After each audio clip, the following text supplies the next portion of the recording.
Welcome back, guys, for another episode of the A Better Me Equals a Better We podcast. I am your host, Trey. So excited to be back on with you guys and talk about this very interesting topic. This week, episode 17, title is Blended Families. This is something that we talk about a lot, but never actually gets like the grand stage or something that people really talk about, like really in depth, especially when we talk about before the blend, right? And we'll definitely get into that in this conversation. So I know that the panel looks just a little different from the post that you guys may have seen earlier introducing the panelists, but our other panelists had some technical difficulties, but the show still will go on. Right. Also, what I'm going to do for you guys is make sure to drop a link in the chat. Right. This link in the chat is if you want to join the conversation. Right. If you don't want to type in the comments and you want to join the conversation and you want us to hear what it is that you have to say concerning blended families, go ahead and click that link. Make sure that when you click that link, you hit allow for your microphone and your camera. You can turn your camera off after you hit allow if you don't want to be seen. And tell us your take on blended families. So without further ado, I'll have our panelist introduce herself and tell you guys a little bit about her. Hi, guys. My name is Helena, and I am from a blended family. So I'm here to talk about my experience. Nice, right? So cut, dry, to the point, right? Definitely don't have to be starting a blended family to know about blended families, right? Like you could be the one that was actually in the blended family, right? So that's really, I think that's really going to be a dope perspective to hear because a lot of people that talk about blended families are the people that have kids or, and someone else has a kid. You guys are bringing those together, or the modern day, what people think are blended families is I got a baby, he don't got a baby, and now we got a baby together, right? Without further ado, where I always like to start in majority of our topics is the beginning, right? Or maybe like the beforehand stages, right? What I want to start with you guys with is before the blend, right? Like before we actually blend the family, right? Like what does that look like? Helena, I'll ask you this question. What do you think are some of the negative stigmas around like blending a family? Um, so I think favoritism is definitely one of the stigmas around having a blended family. Because depending on if the mom has a child, the dad has a child, it's like if the dad is saying something to the mom's child, it's like, are you favoring your child or vice versa? So I definitely think favoritism is a big stigma around blended families. I agree with you. And I think that a lot of times as parents, we don't realize how sensitive we are, right? And until I actually became a parent, I didn't realize how sensitive I was, right? It was just like, yo, it's not that serious. He told him to put the toy down, or he told her to put the toy down. But as a parent, you like, but you ain't say it in the same tone that you Right. said it to the other kids. Like you talking to my kid different, right? Right. So we never really realized how sensitive at times we can be. And then aside from the fact of being sensitive, we're just very observant, right? Because you want to make sure that no one's doing anything out of the ordinary to your kid and stuff like that, right? So I can definitely see that um, being something that's like a negative stigma or something that people look at as possibly being a negative stigma when it comes to blending families. I think for me, like when I think about blending families and maybe some of the negative stigmas that comes with it, one of the things that I think about is, and y'all don't judge me, is baby mama, baby daddy drama. I think that that's one of the things that people kind of fear in this day and age because it's like, how is she gonna be? Like, how is he gonna be? Or are they gonna act funny or whatever the case may be? And I guess that's something that you guys figure out, before you make that decision, right? Before you make that decision to blend. Um, so Helena, why do you think when we talk about maybe baby mama drama or something of that sort, right? Sometimes I've been hearing recently that there's this thing where people now with kids don't want to date people with kids, right? Like that's like a thing. Like, oh, nah, they don't. Nah, I want somebody without no kids, and it's like, but you got a kid. Like, how you don't want to? How you don't want to date nobody without a kid, right? So, why do you think someone with a child would not want to be in relationship with someone with a child? Exactly what you said, the baby mama, baby father drama, the favoritism. It's just like a lot of pressure that comes along with having a blended family and trying to blend your family. So I definitely think, a person that has kids, it's kind of like dating someone without kids is like a fresh start for them. So it's just like, I don't have to go through the hoops and the hurdles if this person doesn't have a kid, because it's like a fresh start. There's no extra baggage. And I'm putting up the quotation, there's no extra baggage.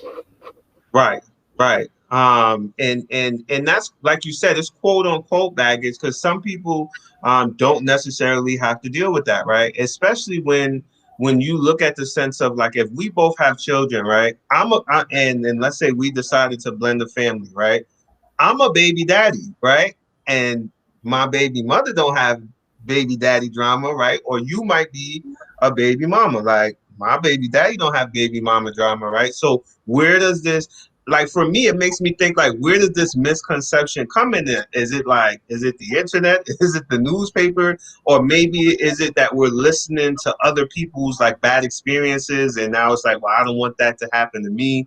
So like when we think about that for you as a woman, what's that interview process like for you, like to kind of try to figure out like if there's no extra baggage, like are there like specific questions that you ask, like where you not like directly asking but you kind of like, let me see if he got a little ish or baggage, as we should say, right? I mean, for me, it's like you never really know, because like you could talk to somebody and they could put up this whole persona, but I think that's just something that comes with time and being around a person. And when you do blend a family, it's just like you have to find out on your own. Like you could ask all the questions you want. It's like, oh no, my other child's mother, I don't like the baby mama baby father terminology Hmm. because of the stigmas around that. So it's just like, my other child's mother, we not together. She's cool. She knows I'm dating other people. But it's just like, okay, once you're serious with a certain individual, whether it's man or female, then maybe the problems start, the drama starts, and it's just like, well, you wasn't that person for me that you was with her. So I just think like, you gotta fill it out and just go through the process. Right. And it definitely takes time. I think that that's one of the things that's so undervalued. Like we want to be able to just ask people questions, expect them to answer truthfully, and all of the information be the same. But now, like you said, and I really like what you brought up and saying that you're not the same person for me as you were, back then, right? So for all you know, it could have been right, right? He everything he said or everything she said could have been right, but now somebody looking over that hill and they seeing what's going on in paradise and they like, wait, and I hear a lot of women say this, like, you ain't want to go back to school when we was together, like you wasn't trying to get your life together and get a job and this and that and the third. So now you want to be all of this for the next one. You get what I'm saying? So that sometimes causes a little bit of conflict in a new situation, right? So time, I think, is definitely one of those things that we really got to take in order to see if a situation is going to pan out exactly the way that someone says it is, like in the very beginning of it. Another thing that I like that you said is my other child, right? A lot of times, I think when we talk about blending families, right, like that's one of those things. I know for me growing up, my dad will always say, like, if you date a girl with kids, it's a package deal, right? Absolutely. So understand that like this comes with it. Like it's not like, of course, not on the first date. It's like, all right, bring them over, bring her over, let me watch her, and Right. but but you have to have the mindset that at some point we're in this together, like we're raising this child together. And in my opinion, it doesn't take away the fact that the child has a mother or a father, but especially if you're in the household, you're a part of that raising community, right? So you're responsible for showing that child certain things, certain rights, certain wrongs, paying as a man, paying the bills over the head that the child stays in, and stuff like that. So there is a certain level of responsibility. Um, when I think about kids and blended families, it never occurred to me until I got older, or maybe some of my friends had parents who got married, or had other boyfriends who had or girlfriends who had kids and stuff. And then I always think to myself that no one, for the most part, ever asked the kid. Like you just got with a boyfriend, you probably was dating, or girlfriend, you probably was dating this person for some months.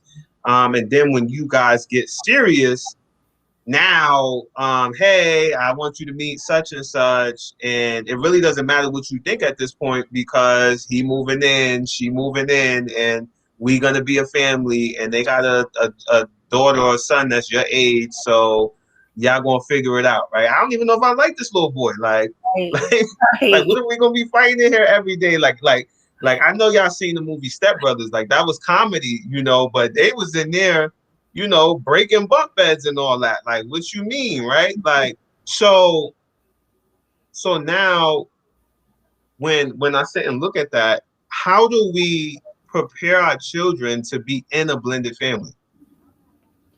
Well, for me, like you said, you have to ask the child. So for me, it was play dates at the park, little ice cream dates, dinner dates, and then after the dinner dates or the park dates, it was just like, well, what did you think about this? And how did you feel about that? Or what do you like about this person? Is there anything you dislike about this person? So for me, it was an open conversation, and it was an open conversation because ultimately it's not just my happiness at stake. I could be with somebody and be happy, but if my child is not happy, then I'm not happy. So I want my child to be happy. I want my child to, feel comfortable. So it's always been an open conversation for me. And that's dope. Like, that's dope because as a parent, I think that that's one of the things that sometimes we don't look into in certain situations, or may be overlooked. We have so many things that's going on a daily basis. And one of the things is like, I always wanted to grow up so bad, right? I wanted to be grown. Like, Didn't we I all? remember being 18, like, now I'm grown. Like, I'm a grown man. Like, thinking I was so grown, right? Until I had to pay my own bills, until I had to now have a child or two children, and now it didn't hit me until my son was in kindergarten. My oldest was in kindergarten, where it was like, wait, like I'm responsible for how he does in school. Like how he comes out as an adult. Like I'm Yes. responsible for this little person. Like I'm responsible for his views on Christmas, right? Like if he views Christmas as an amazing holiday, or birthdays, or birthday parties, right? Like I just asked my parents for a party and it just appeared. Like I didn't know if they had to work long shifts for those parties. Like I didn't know what they had to do to make that happen. So I say all that to say, now we fast forward to being an adult, and now we realize, like, now we're behind the scenes where we have to make all of this stuff happen, where we got to pay this bill, buy these clothes, and then depending on where your kid is growing up, they might want these sneakers that cost a little bit more than these sneakers, or this, that, and the third. And now as a parent, you get overwhelmed with all of these things that you have to do, and you might overlook little things like, all right, you know what, I just did all this, I just worked all these shifts, every weekend my child going to grandma's house. Like, you get what I'm saying? And that might be cool for you, but how does that make your kid feel? Because they didn't see you all week. You Right. get what I'm saying? Like, so I say all that to say, like, as a parent, sometimes we don't look at our child's happiness in certain situations. So I really love the fact that you brought that up as being one of the ways to prepare our child. Is not to say that they have the final say, but we definitely got to check in to see, like, hey, like, how do you feel about this? Absolutely. And They've all said in our comments, the children's happy that, I love to see that because I agree with that as well. And then Steven said in our comments, babies are being used in relationship by both parents and by the other person, good or bad. It's baby mommy or daddy drama. So that's very interesting. I would really like for you to elaborate on that. Like, in what way do you feel like children are being used in situations, good or bad, right? Like, I would really like to hear more about that. So now, we talked about, and we might have skipped this step, right? So we talked about how do we prepare the child for the blended family, but at what point do we introduce the child to the significant other, right? So I think for me personally, when it comes to introducing the child to the significant other, I think that there isn't one set answer, but I feel like a lot of people have like a around a certain time frame. So for you, do you have like a certain time frame in your head, or is there like a certain level of comfort? Like, how do you make that decision? For me, well, I think everybody is an individual, and certain people have different time frames and different guidelines. For me, um, me and my partner, we dated for almost 4 years before he even met my daughter. And I'm talking like I had to make sure that he was someone worthy of meeting my child. And he also has a daughter, our daughter, that's the same age as my child. And we both felt the same way. It's like, I like you, and I'm just going to keep it real with you. I don't know if I like you enough to meet my child. So we were Right. definitely dating a whole 4 years before he even laid eyes on my child. But Wow. I know some people that after 3 months, they like introducing a dude or a lady to their child. So I guess it's just Right. an individual thing. But for me, it was definitely 4 years before he met my child. 4 years. I've heard recently someone say, if I'm married for if no if I'm together with somebody for 3 years and we not married yet, like, it's a problem. Like, so for you to be with him for 4 years and then say, like, all right, now we could take this step. I really like that because that really shows that no matter how long you're with somebody, you have to take the appropriate amount of time for you.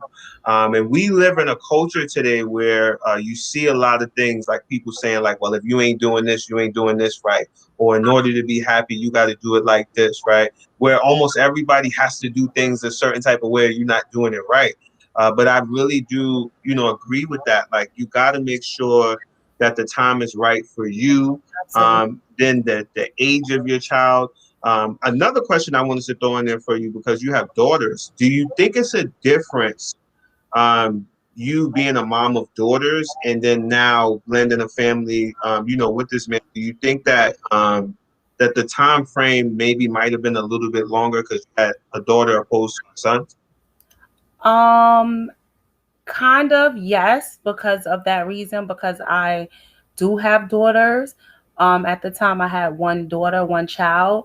But for me, it was just like, how well do you know a person until you really know them? And like how you just said, like some people have that stigma, like, oh, after 3 years, if you don't marry me. For me personally, I think it takes about 3 years to really get to know somebody for who they are, and not surface level, but a deeper level. So it's just like, we could be having fun, we could be going out on dates, but I want to know behind that, and when the clouds get dark, are you still going to be there? I want to see how you interact with other people. I want to see how you interact with other kids. Like, my mind is always wandering. So even though you might not think I'm looking and paying attention, but I'm looking to see what you paying attention to, what you looking at, how you interacting with your little cousins, and how you interact with your siblings, how you interact with your mom. Like, that's important to me. I want to see how you treat your mom, because that's going to show me a lot about your character. Right, right. And that's stuff that you tip, like you don't meet the mom on after the first month, right? So that's stuff that you really got to take time to see. One of the things that I really like that you pointed out, like really, really love that you pointed out, is let me see how you treat your little cousins, right? And the reason for me why this is so important is let me see how you treat another child that's not your child, right? And it might be different because you love me, or we got feelings or whatever. Like, so it might be a little different, but at the end of the day, when you feel in a certain type of way and this is not your child, I want to know, like, how you treat other people kids. Aside from that, how you treat your mother, how you treat your father. I want to see how your family is just in general, because that gives me a kind of heads up of what kind of things you were brought up in. So now I know, what type of baggage you could possibly be carrying that I can't see on the exterior, right? What type of trauma you might have. And I read a book called Things I Wish I'd Known Before I Got Married. And that was one of the things that they talked about, being observant of their relationship with their parents, or how their parents interact with each other. Because that's typically our model of relationship, right? Our parents. Not to say that everybody does everything the same way that their parents do or have the same Right. type of relationship, but that's what you grew up around. Are you in a single parent home, right? So do you not know how Absolutely. to treat Right. another individual and stuff like that? Like, all of that stuff plays a part, and that all takes time, right? So however much time that takes for you, that's for you. But the more time, the better, right? Because you might not know that he leave the toilet seat up, and you might fall in the middle of the night. Like, Right. you're not going to find that out after a month, right? So Right. the more time, definitely the better. You know Devon what? also, I wanted to, what's up? I wanted to, like how you just said, like being around somebody, and then, like dealing with their childhood traumas, or even if they grew up in a single parent household, like plays a role on, how you guys blend your family. For me, that just like resonated something for me, because me and my partner, I grew up in a two-parent household, and he grew up in a one-parent household. So when we did start blending our families, it was like, well, I didn't get this as a kid, or my mom wasn't able to do this for me as a kid. And I'm like, well, my parents did this for me, and I want to do it for my kids.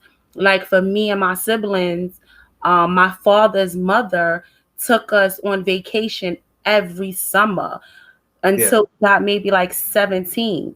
So, that's something that I wanted to always do with my kids, because I felt like it's important. It's bonding.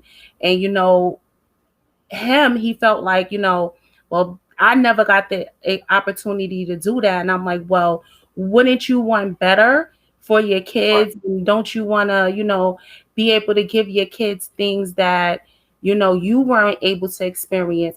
And I'm not saying it in a way like, some people like, oh, well, I didn't have all of the Jordans, so I want to buy my kids all of the Jordans. No, not in that aspect, but because I just want to make it clear, because some people they take that and run with like, oh, you overcompensating. So I don't mean it in that aspect, but just the aspect of introducing your kids to different things, and broadening their horizons to excuse me, to different things. Nah, that's the truth. Because I know for me growing up, there really wasn't much vacations that we went on, right? Unless we were going to visit a family member down south, that was vacation, right? Like my family per se, and my immediate family, like in my household. I ain't gonna say everybody wasn't going on vacation, but in my immediate household, like we really didn't go on a lot of vacations and stuff like that, and for a lot of different reasons.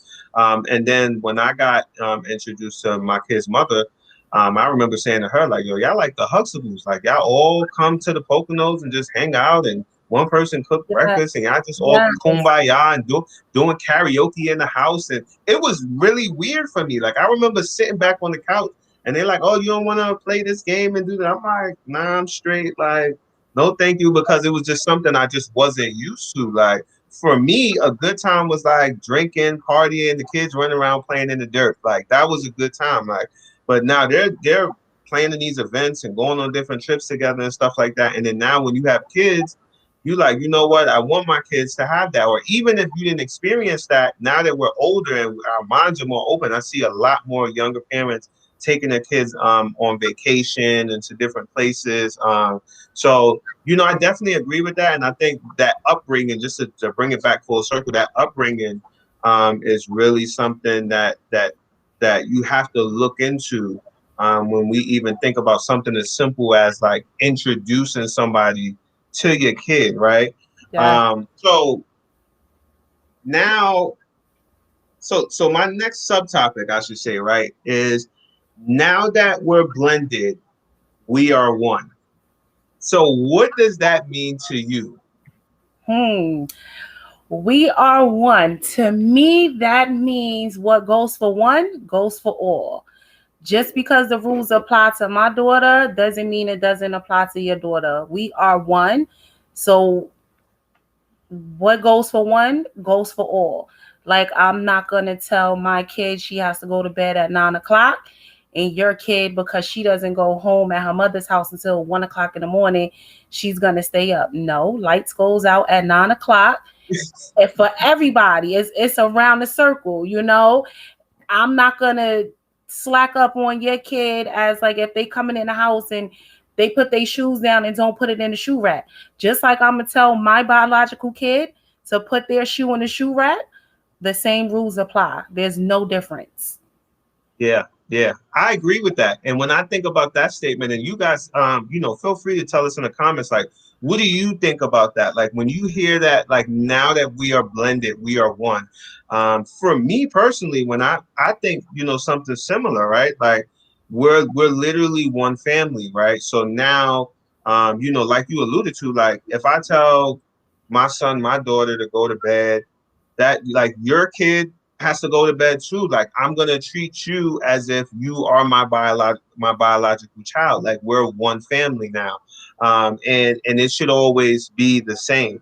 I think that for me, where a lot of people, and I like what Devon said in our comments, one household, one rule, and Absolutely. that leads me into what I was. The next thing that I was going to say is it's crazy to me that I think that sometimes parents don't have enough parental discussions. We're in an age now where um, parents want to be the kid's friend a lot.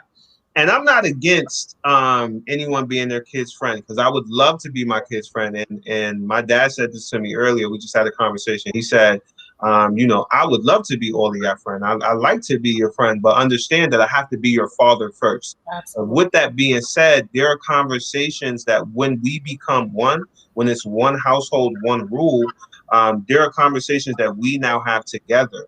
Where like if now I tell your child she got to take her feet or he got to take his feet off the couch, right? And you feel like they should be able to have their feet on the couch. That's not a conversation that we have in front of the child. Like why she can't have her feet on the couch? Excuse me, Oh y'all, yes, that y'all causes jumping me? tension. Yes. And then it also makes the child feel like children are smart. So they Mm, can sense if there's no unity. So if you guys put on a united front, they hmm. know that, it goes back to like even, it's certain things you can ask your mom for that your dad gonna say no and vice versa. Yeah, So you have to always put up that united front. Like, like even if you don't do this, even if you don't agree and you want to have that conversation behind the scenes, but in front of that child, it definitely needs to be a united front. I am right. a strong believer of that. For real, because when you do stuff like that, the kid looking at it like, all right, now I know when I want to do something that I really ain't supposed to. Let me do it in front of, because I know they're gonna 9 times out of 10. Now we jumping you. Like that's how they look at we jumping you. Like, this is not a one on. I don't have to listen. And I used to get in trouble for stuff like that as a kid. Like that's why I say like this is a new day and age because I know for me, if I asked my mom something and she said no, and then I went and asked my dad and he said yes, and then he found out that I asked my mother first, oh nah. It's a And I problem. ain't gonna. No, I'm telling you, I'm grown now, so they can't call what is it was BCW back in the day. It's ACS now. They can't. But let's just say I got in a lot of trouble for that, right? Like my parents were really big on being unified, not stepping on each other's toes, at least not in front of us, right? If they had that conversation about, what they thought, what they didn't like, they had that conversation, behind closed doors and like you said, like it just has to be a model of unity. Because ultimately at some point that's where I know for me, that's where I want my children to get to one day, where they be able to be unified with someone else, be able to be somebody's husband, be able to be somebody's wife. And what better model of that than to show them in the household how to be one, right? And then as they get older, we can start having some of those difficult conversations and how to go about different things and stuff like that. So I'm definitely with you on that united front. That was spot on. For you, what do you think are some positives about having a blended family? I think it's more love to spread. Like, it's more love to spread. You have more children to receive love from, more children to give love to. And it opens up your mind, to different things. Like it opens you up to critical thinking, different problem solving skills, because it's not always easy having a blended family, especially when the child lives in two different households. And saying, live in two different households, because it's like when you come visit your dad, it's not a visit. You live here. This is your home. So I want you to be comfortable like this is your home, because it is your home. But you also do have your primary, your other residence. I'm not going to say primary, but you have your other home. So each household has different rules. So, when you're coming from a household that has different rules and another household that might have stricter rules, it's just like, well, I'm allowed to do this over here. Why can't I do this here? So it's the critical thinking, the problem solving, and it's just like, I understand that this is something that you do over there, but this is how we do things over here. And, I just need you to follow these rules. And Right, and not just so, roll with it. not so sternly, because kids can be very rebellious. So I like to sit down with my kids and tell them, like, you know, this is the reason for this, and this is why this rule is in place. Right, It's just like, I can't have y'all running all crazy all over. It has to right, be some kind of structure. right, right. And even if the good thing with that is like even if they don't understand the rule, right? Because I know a lot of the old school parents, they like, but why are you explaining it? My parents' favorite thing was because Yes, I said so. Because yes, I said so. That's it, right? But what you're teaching your kid is because I said so. The only thing that means is once I'm old enough to not listen to this, I'm not doing this, right? So now, if you don't have that conversation to say, when you clean the bathroom, clean behind the toilet, right? absolutely. If you don't say why, now when they get their own place or when they're in a position where maybe you're not around, they're not going to clean behind the toilet because they don't understand why they're doing it. The only thing they know is because you said so. So if you didn't specifically say that, they're not going to do that. So I think that is good that you said like, sitting down explaining to them like, hey, this is why we got to do this. This is why this has to be done. This is why you have to follow these rules and stuff like that. Because now as they get older, they don't have to agree. But once you explain it to them once, then it becomes because I said so. But then as they get older and they're able to understand for themselves, that's always going to pop back in their mind. And I really like those positives, like critical thinking, more love, right? I've seen families where where let's say the other side of the blended family, like maybe the extended mother or the extended father, like where they take the kids to go places and they meet their parents and their grandparents, and it's just one big happy family, right? Your kid is exposed to so many different things, so much love, maybe even a different type of network, right? Um, that maybe your family didn't have access to. So I definitely agree with all of those positives. I can't even think of anything else to add on top of that. You But now, you just said that when with the extended family and the kids coming over to the grandparents' house, like even like because a blended family goes way deeper than just the mom and the dad. Like you said, right, it's the grandparents, the aunts and the uncles. And I have my other daughter, and when she comes to my mom's house, it's not just one picture of her on the wall. It's thousands of pictures of her on the wall, right, just like my mother, other grandkids. And it's not just like, a baby picture or a middle school picture. It's her different stages of life picture. So you right, can see, it's the baby picture and, whatever, whatever. So it's just not like I'm at grandma's house, but it's no pictures of me on the wall. No, right, pictures of you everywhere you go. right, Even my sisters, like you can't just call me Noonie or Des. I'm Auntie Noonie or I'm Auntie Des. right, The right. same rules apply. Right. You're a part of this family. Like you're a part of this family for real. And I really love that. Like, cause that shows that you really make that kid feel a part. You really make that kid feel a part of the family. And that's very important. Like that's super important. But now that we talked about some of the positives and the goods, right? I think that this question is going to be a little hot. So I want to see, like, if you're watching this video, I want your answer. Like, I want your answer in the comments. I don't care how long it takes you to type. I'm very curious to hear your answer to this next question. And that question is, how do and when do we discipline in a blended family? Oh, so okay, so this is like very like versatile because it's like you have different forms of discipline. Mm-hmm. For me, I'm not a hitter. I don't hit my kids. I don't believe in hitting my kids. And that's because I used to get whooped all the time and I did not like it. So, I always said like I want to adapt a different model. And I just feel like when you sit down and you talk with your kids, you don't have to physically put your hands on them. So for me and in my household, discipline looks like okay, you like to play this game, I'm going to take this game away from you. Oh, I'm here. Okay, cool, cuz I just seen a blackout. So yeah, so it's like you like to play this game, I'm going to take this game away from you. But before we even got to the stage of I'm going to take this game away from you or something that you enjoy, when they were younger, and this goes even for my other daughter.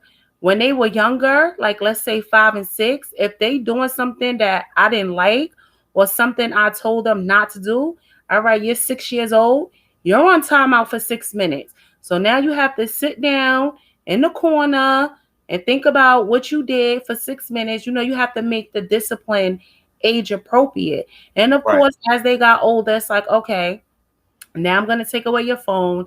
Now I'm going to take away your game. You're not going outside for 3 days. So for me, I think discipline, um, it starts immediately. Like once you and like I said, it's not like a form of like hitting or whatever, but once and discipline goes along with setting boundaries. So once you set those boundaries and you're not following those guidelines and those boundaries, then this is what's going to happen because you're not following those boundaries and guidelines. And I tell my kids all the time, if I tell you to do X, Y, and Z and you don't do it, then this is what's going to happen. They will tell you my infamous line is to every action is a reaction. So your action was not to listen. So my reaction was to take away your game or strip your outside privileges or your TV privileges or whatever it is. Right. And I really love the perspective of the non-hitting parent, right? I think the easiest thing to do is to hit the child. Like that's the easiest thing to do. In certain cases, I know for me, I wouldn't call it hitting per se, but if my 1 year old is about to put his hand on a socket, I might pat it down.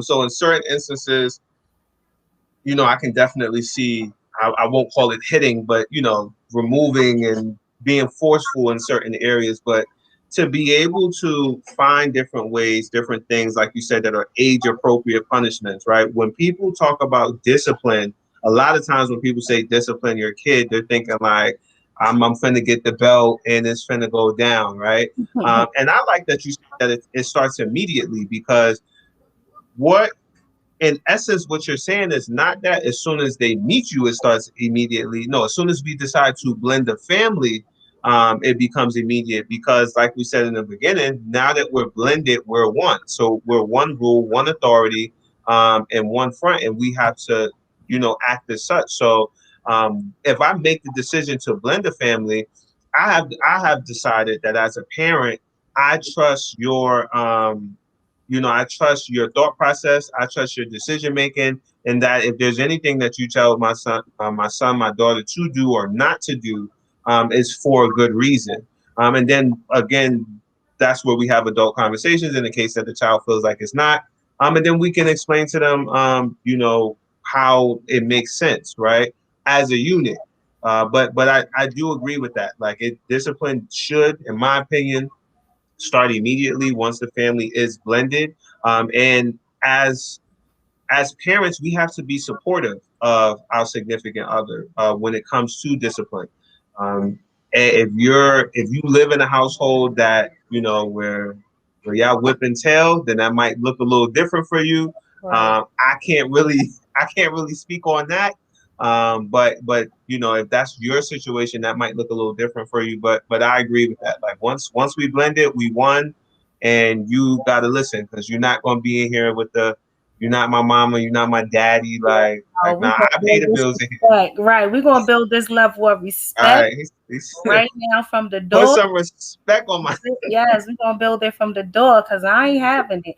I might not beat you, but I ain't having it. Now I'm telling you, like, my thing is, when I talk to my oldest and he might say something that's a little snappy or something, or maybe one of my nephews and stuff, and I tell him like, listen, man, I don't let people on the street talk to me like this. You think I'm gonna let a 10-year-old, 11-year-old, 12-year-old kid, and grown men, grown women, like I don't know why these kids think their parents are suckers. Like Right, I really think like you don't even know that your mother don't let the lady at the store bump her. Like she can't stand right, too close to her with her cart. right, And right, you think you gonna be in here like right. just walking around like you got the muscles or something? Like nah, we not doing that. Like um and I like what you said about respect, right? Because the next question was gonna be how soon do we expect respect from the significant other's children? But I like the fact that you just clarified that, like, listen, from the door, like Immediately. like from the door, immediately, Yes, yes. immediately, like so. Yeah, definitely, I'm with that. Devon said in our comments that communicate with your partner on effective ways of discipline. So this is his how, not harsher ways.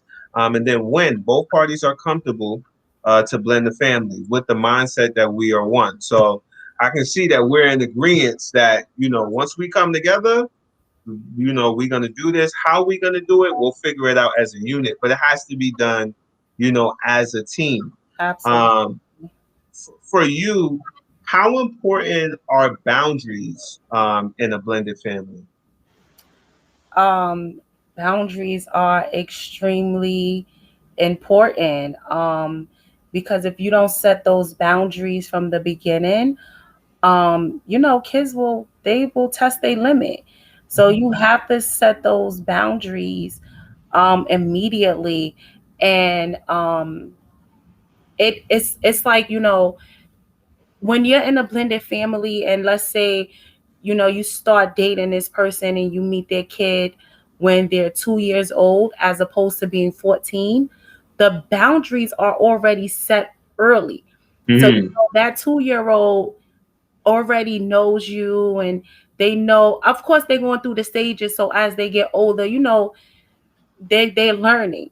But it's Right. different as opposed to like a 14-year-old coming in, because these 14-year-olds be kind of snappy, so it's like you have to set those boundaries from the door, like immediately. Yeah. It's Yeah. I, important. I like that. I like that. And I agree with that as well. Like, even for the children, right? Like, if you're a 14, 15, 16-year old and you stepping into a blended family, like, you know, listen, at the time, stepmom or mom or whatever, y'all gonna call each other, or stepdad, or, however that goes, whatever the name is. Um, I really don't like fish. Like, so when y'all cook fish, can y'all make chicken? Like, my dad know, my mom know that's just not my thing, right? Like, so when we talk about boundaries, it's not just the parents, like, listen, little person, don't try it, right? Even the kids, like, small things that kids might be used to. Listen, can we leave the night light on? Like, I'm afraid of the dark, like, and having those open conversations, right? So, like you said, same way with respect at the door, boundaries at the door. Let's leave it all on the table, right? So, little person, what's it going to be like? What you want to bring to the table? This is what I'm bringing to the table, and let's do this from here. Um, when we talk about having bonus children, right? How important is it that we spend one-on-one time with our biological child? See, that is a very sticky situation, because if you're blended and you're one, then they're both technically they're both your biological children. um I mean, you might want to, like, for me, I'm the oldest child. So it's certain things that me and my mom, might want to do as me being the oldest child, but I wouldn't put a separation on it to say, my biological child.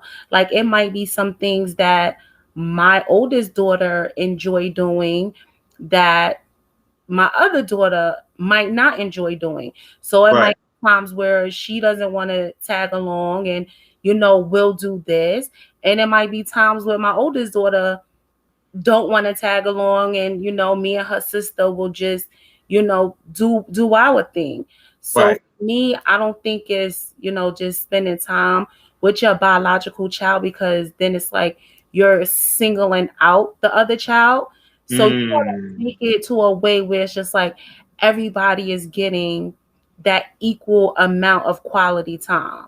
right, right. Because then, even in doing that, that creates separation, right? So now you might be looking at it like, okay, well, they feel like they're not getting the same amount of attention as they were, before we blended the family. But then at the end of the day, it's our place as adults to now say, like, okay, I understand that this is what you're used to, but this is now the new normal, right? Where now we have to share attention, and different things like that.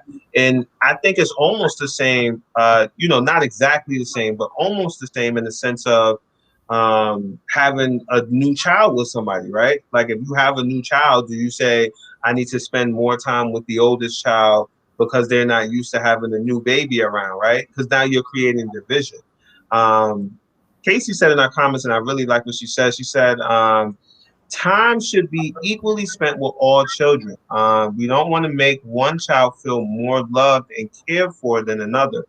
And I think that that's so true. I was the middle child, and I'm just going to keep it at that. But I definitely think that is so true.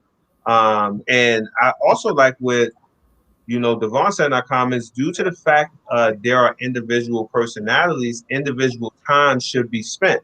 So I like the idea of individual time being spent, but I can't say that maybe one should have more time than the other. I think that there should be time spent of course, with your biological child, doing things that maybe they like or that they're into, and then you take that time with the other children or your other children. I want to say the other children with your other children.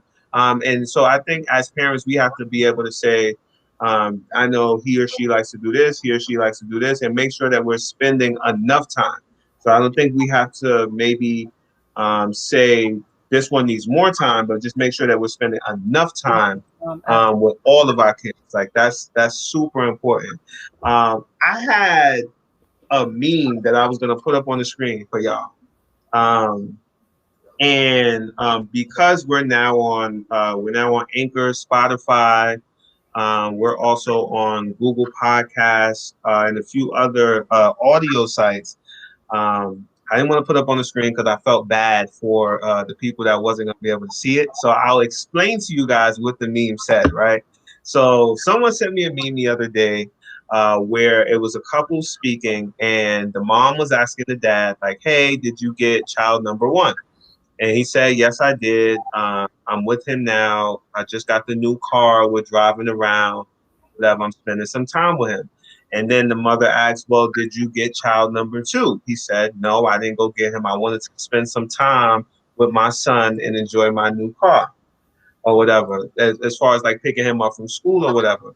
Um, Now this is our question time, right? So the audience, you guys in the comments, if you're listening to this at a later date, I want to hear your responses to this. Was the dad wrong for not picking up the bonus child and only picking up his biological child because he said he wanted to spend some quality time with him? So, Helena, I'll start with you and you guys in the comments. I want y'all to chime in. Was he wrong for leaving the child? Absolutely. I think so. I think so because it's just like, dude, it's a new car. Why wouldn't you want to share that experience with both of your children? That right there is creating division to me. Yeah, yeah.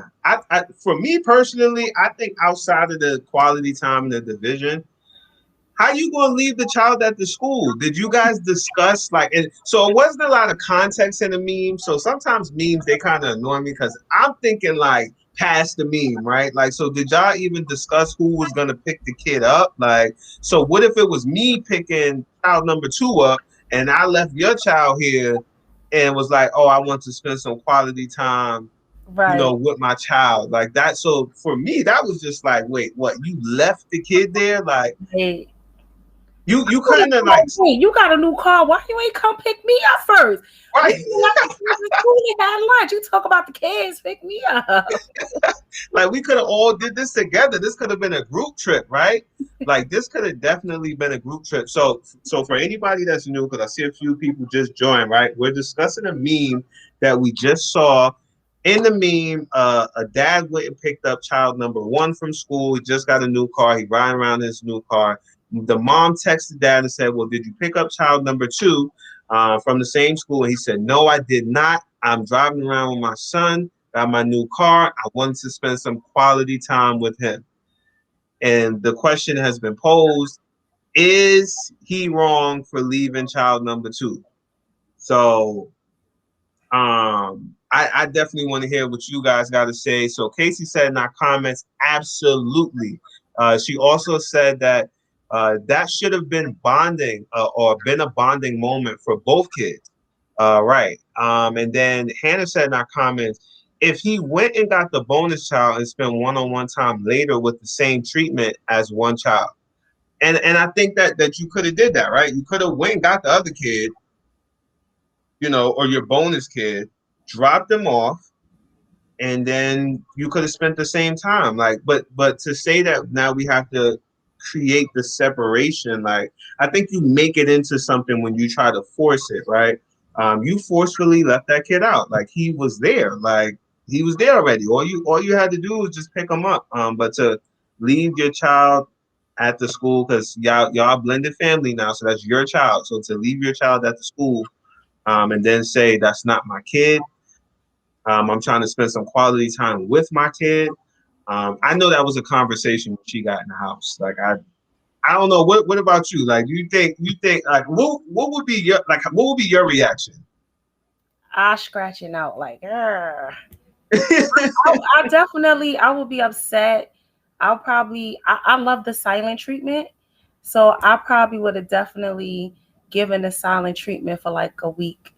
And to me, I think the silent treatment works better than like even being aggressive because it's like, I'm mad you did something wrong. Or one Mm. word answers like, yeah, no. Mm-hmm. That's torture. That is torture, fellas. Is that torture? That is torture. Like what you mean? Like, well, you want something to eat? Yeah. What you want to eat? I don't know. Cause I don't know is one word. Let's ID. Like I don't know. Like that them one word answers. I tell you, man. Like them things are something else. I got. Oh wait. We got another comment that said he is dead wrong. He is dead wrong. Things on YouTube said he's dead wrong, and I'm with you guys. Like it wasn't that serious. You could have figured out how to do that. So we're nearing that hour mark. I know we're a little after 9, but it's only because we started a little bit late because of technical difficulties. But I wanted to give you guys that full hour experience. Um, and Devon said in our comments, hit me with a frying pan. Don't give me that silent treatment. I'm telling you Told that you it's more that deadly silent than an treatment. argument. I'm telling you, it works like Listen, a charm. the quiet people is the ones you got to worry about. You know they say the loudest person in the room is the weakest person in the room. So if somebody moving on quiet like that, like I don't know, that's kind of devious. Like I don't know what you might did, and then you mess around and cook a few hours later. So now I really don't know what you want right now. But um, I saw a status the other day. Somebody posted this, and it said that you cannot love a stepchild as much as you love your own child. So I want to ask you that question: can you love a stepchild as much as you love your own child? Absolutely. I've loved my other child since the day she came into my life, and she feels the same way about me. Like she'll call me before she calls her dad. And I it's just love that. like I need advice with this, I need advice with that, or if she needs something, she's not calling her dad. She's calling me like, "Oh, I need new sneakers for school," or I need new books, or can you come get me this week? And her dad is like, he'll come home for work and I'm like, okay, we gotta go and pick her up. And he's like, well, when did you speak to her? When did you get that meeting? I'm like, we've been talking all week. He like, oh, Right, I haven't spoken to her in like 3 days. I'm like, well, let's we out, like let's right. go, So I think you can love your bonus child, your stepchild as much as you love your own biological children. I agree with that. I think that you can love your bonus child as much. I don't think that there's a cap on how much you can love an additional child. I think that sometimes people confuse the love being different from the love being more or less. Um, it's hard to say that you love any two people the same way. They're different people. You love them for different reasons, right?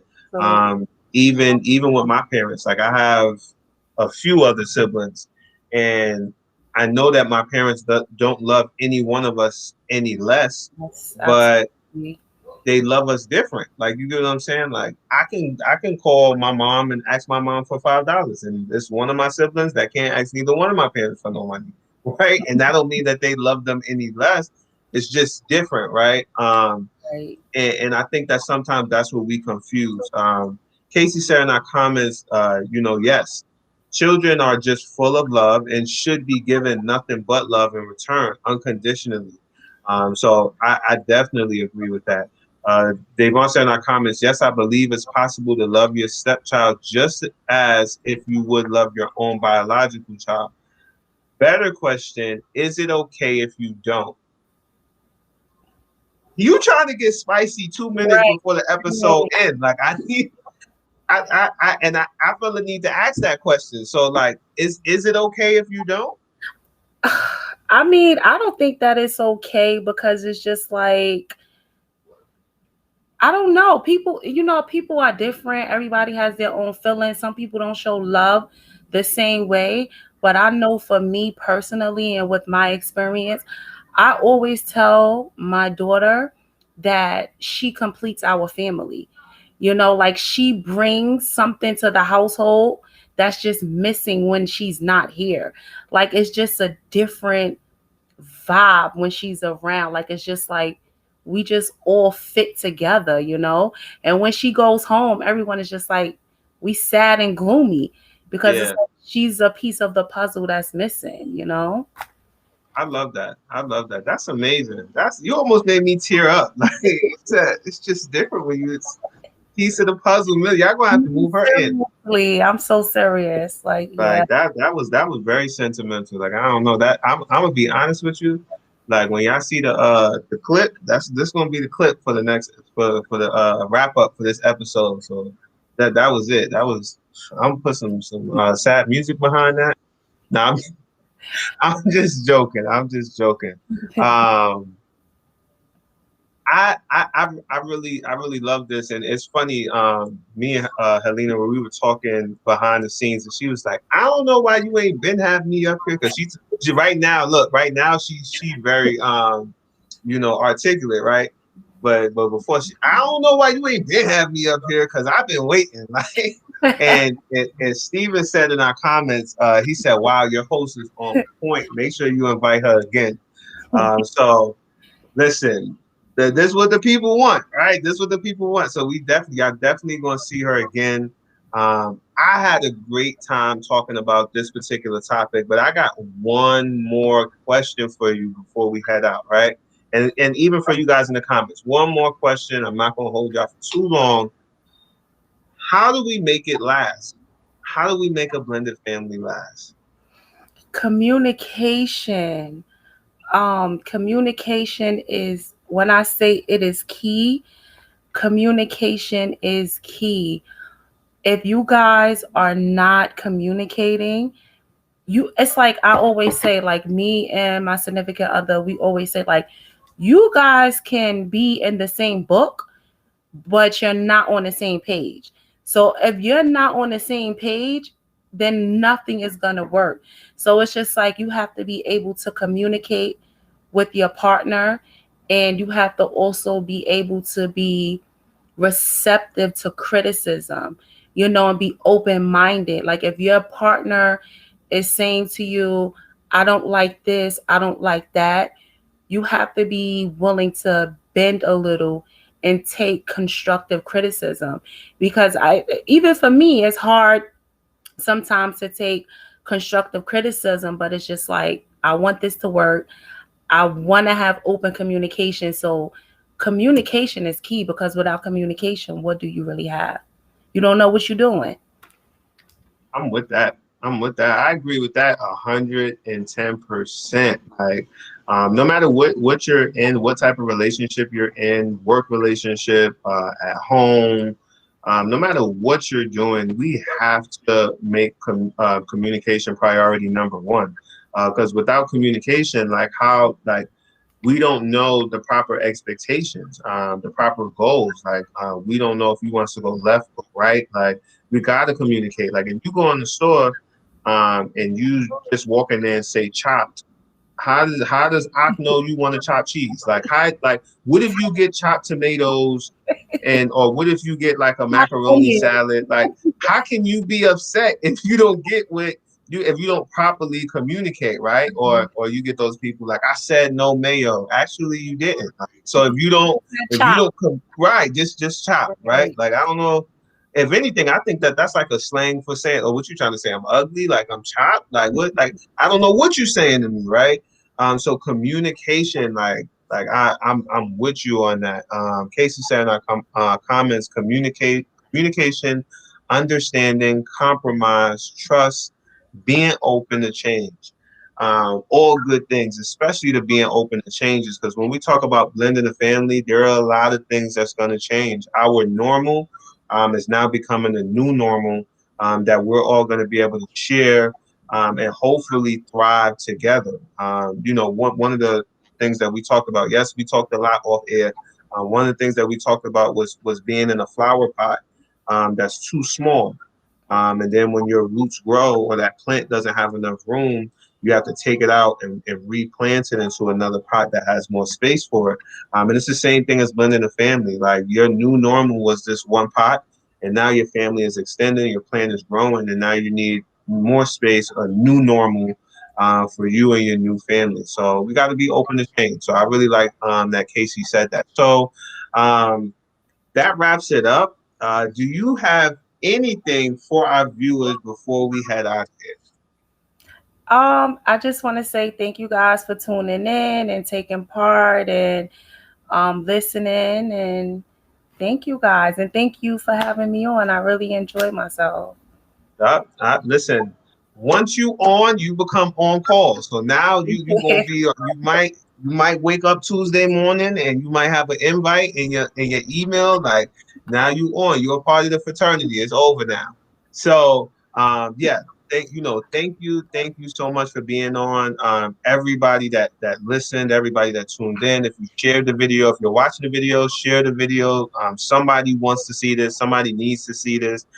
You guys could have been doing anything else, but you guys are here with us having this discussion. So you guys' time is appreciated. Thank you for sticking with us for episode 17. Blended Families. Episode 18 is going to be very spicy, spicy, spicy, spicy. The title of episode 18, which is going to air on Tuesday. You don't want to miss this conversation. It's going to be entitled Spirituality versus Religion. Woo! Come get some. So it's going to be a very, very controversial conversation, but it's also going to be a very respectful conversation. People are going to tell their views. We live in an age where everything is very spiritual, and then we're transitioning from an age that was very religious. So we're going to talk about that. I have some very special people to talk about that with you guys. So I can't wait to hear your take on this. Do not forget to like and subscribe on YouTube. And lastly, do not forget that a better me equals a better we. I'll see you guys next week, Tuesday at 8 p.m. You guys have a great night.